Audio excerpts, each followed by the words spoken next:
At the beginning of Assassin's Creed 2, what I wanted is really to change the structure of the missions to, instead of having a main structure, it's to have different structure each time you start a new sequence of missions. There's a story that will be there. They'll drive the missions, surprise you, maybe missions that you start and you think they're going to do something, maybe you'll have a U-turn and do something else instead.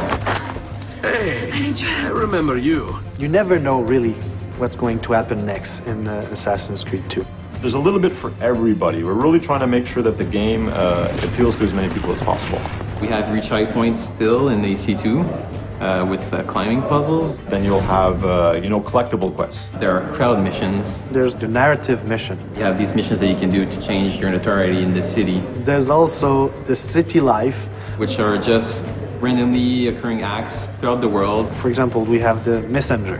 The messenger who sees Ezio, sees the player, will run away.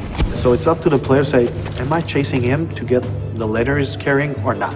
We have one guy that we call the pickpocketeer. So basically that guy will be able to steal the money from the assassin and start running. So what do? You continue your mission or you go back to that guy to be able to get the money.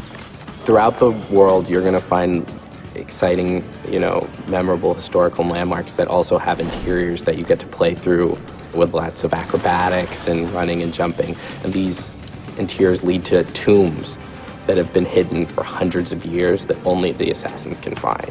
You find these caves, you find old rundown castles, you can find a church. And you'll be, doing free running around the church to eventually find a hidden treasure. The player's going to be inside the Duomo, and that interior is one of the biggest interiors in Italy. And jumping and climbing through all of it is really going to give you a sense of the awesomeness of this building and your incredible freedom. For sure, these moments will be like a wow moment. It's like having an extra game or extra games inside the game that you bought. So each missions are different, a lot more variety. So it's not about doing investigation and assassination 9 times. It's really more like each time a mission can lead to a beat-up mission, can lead to a chase, an escape, can lead to an assassination. It's quite overwhelming, the amount of stuff there is.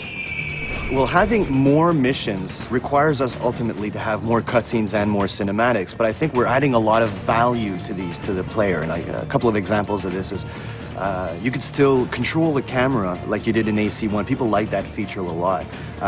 We also have mini branching cutscenes where the player will have to interact at a specific time, and this may have 2 different effects. So if you hit the cinematic at the wrong time, then you might just hug a lady, whereas if you hit it on the right time, well, who knows what's going to happen.